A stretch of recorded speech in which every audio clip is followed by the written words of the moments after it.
أجدد أفلام الرعب الموجود في السينمات حاليا هو انسيديوس ريد دور، فتعالوا نتكلم عنه.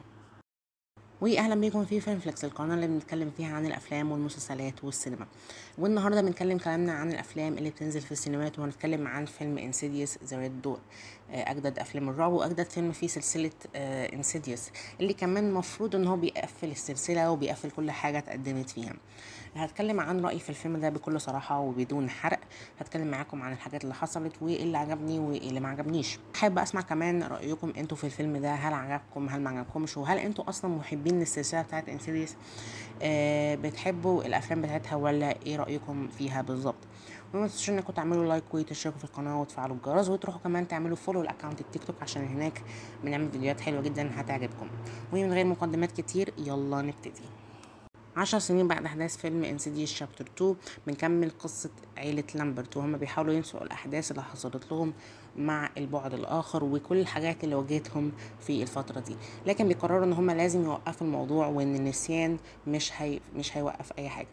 الفيلم ده مفروض إن هو بيخلص القصة بتاعت اللامبرت فاميلي، يعني مش السلسلة كلها بس عامة القصة بتاعتهم هم. فالمفروض ان هو يقفل بقى كل حاجة، المفروض ان هو يقفل قصص شخصيات معينة في العيلة دي. لازم اول حاجة وهو الشخصيات اللي معانا. فعلا انا حبيت الشخصيات وحبيت تفاعلاتهم مع بعض. العيلة هي الاساس بتاعتنا هنا، وقصتهم مع بعض وعلاقاتهم مع بعض عامة كانت اساس وهايلايت في الفيلم ده، لان هما في الاول وفي الاخر قصتهم كانت كبيرة جدا في اول فيلم، واللي حصل لهم كان مرعب جدا. ففكره انهم بيحاولوا يتعافوا من الموضوع ده، بيحاولوا ان هم يموف اون بقى، ينسوا اللي حصل ده ويعيشوا حياه طبيعيه، كانت حاجه صعبه جدا. فده بيعطل حياتهم، بيعطل التعاملات بتاعتهم، بيخليهم دايما حاسين ان في حاجه ناقصه في حياتهم. فالقصه بتاعتهم دي كانت حلوه جدا، وعجبني فكره ان هم في الفيلم ده قرروا يرجعوا للعيله دي تاني ونكمل القصه بتاعتهم، نشوف وصلوا لحد فين بعد 10 سنين من الاحداث دي. الفكرة نفسها كانت حلوة والقصة نفسها كانت حلوة، بس أحيانا كانوا بيروحوا فيها بحتت مش حلوة، ما عجبتنيش. مش هحرق كتير، بس يعني في حاجات في القصة بيروحوا بيها حتت ملهاش لازمة. حاسس ان كان ممكن تتحسن شوية بكتير جدا عن كده. الأداءات التمثيلية برضو مش سيئة بتاتا، وباتريك ويلسون عامل شغل كويس جدا من ناحية الأداء التمثيلي. أعتقد إن شخصيته اتبنت برضو بشكل كويس جدا. وحبيت المكان اللي هي وصلت له في الفيلم ده. بس كمان باتريك ويلسون هو اللي اخرج الفيلم ده، اول فيلم يخرجه، وشكله حابب السلسله دي وحابب الرعب جدا اللي في السلسله دي. فعامل شغل كويس جدا من ناحيه الاخراج. هتحسوا كده في الفيلم كله في حاجات من الناحيه دي كويسه قوي، وفي لقطات ومشاهد معموله بشكل كويس بتحسسك بالاحساس الكويس اللي السلسله دي كانت بتعمله على مدار افلامها كله، وهتبقى مبسوط منها عامه. بس الحاجات دي كلها ما قدرتش تنقذ الفيلم الصراحه. بالنسبه لي الفيلم بالنسبه لي كان شويه كده disappointment او خيب املي. انا ما كنتش رافع توقعاتي ابدا، لان انا اصلا مش بحب السلسله دي جامد يعني. بس قلت بقى اللي هو اختتاميه وكده هنشوف حاجات كويسه يعني. بس من ناحيه القصه الفيلم ده ما قدمش اي حاجه جديده.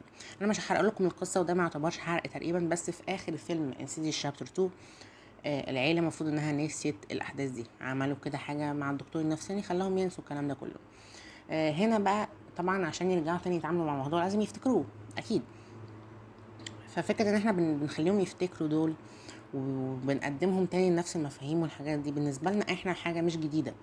هما بالنسبة لهم الشخصيات لغز، لكن بالنسبة لنا احنا عارفين الكلام ده اوريدي، عارفين ان في بعد تاني، عارفين ان في كذا وكذا وكذا وكذا. فكرة ان في حد كتب فعلا كده وافتكر ان الناس هتحب ده، فدي غلطة كبيرة جدا بالنسبة لي. لان انت لازم تقدم حاجة جديدة. وفكرة ان انت قدمت مثلا كونسبت الريد دور ده، الباب الاحمر اللي هم بيشوفوه في البعد التاني، لكن ما شرحتش عنه اي حاجة، ما قدمتناش عنه اي حاجة جديدة. دي برضو غلطة كبيرة. حسستني ان انا بتفرج على نفس الفيلم الاولاني بنشرح نفس الحاجات وكده. غلطة كبيرة جدا، حسستني ان انا بتفرج على حاجة ملهاش لازمة قوي للسلسلة، ما اضافتش للسلسلة اي حاجة يعني. فاهم انت؟ الايقاع بتاع حكي القصه هنا بحسه بطيء جدا. احيانا كنت بحس اللي هو لا، الفيلم ده ممل بجد كده، ممل. اللي هو مفيش حاجه قوي بتحصل بتخليني ابقى مركز، مفيش حاجه بتخليني ابقى احصل اللي هو ابقى مستمتع، بالذات في الاول الاحداث بتبقى بطيئه بشكل مش طبيعي. لما بنوصل للحاجه المهمه، الحاجه الاساسيه اللي ما اعتقدش انها موجوده اصلا، مفيش حاجه واضحه قوي لو تحس ان هي دي الاساس بتاع الفيلم، هي دي الحاجه اللي احنا مثلا بنحاول نوصل لها، هي دي الحاجه اللي احنا بنحاول نفهمها، لا مش موجود. فالفيلم بطيء قوي عندي.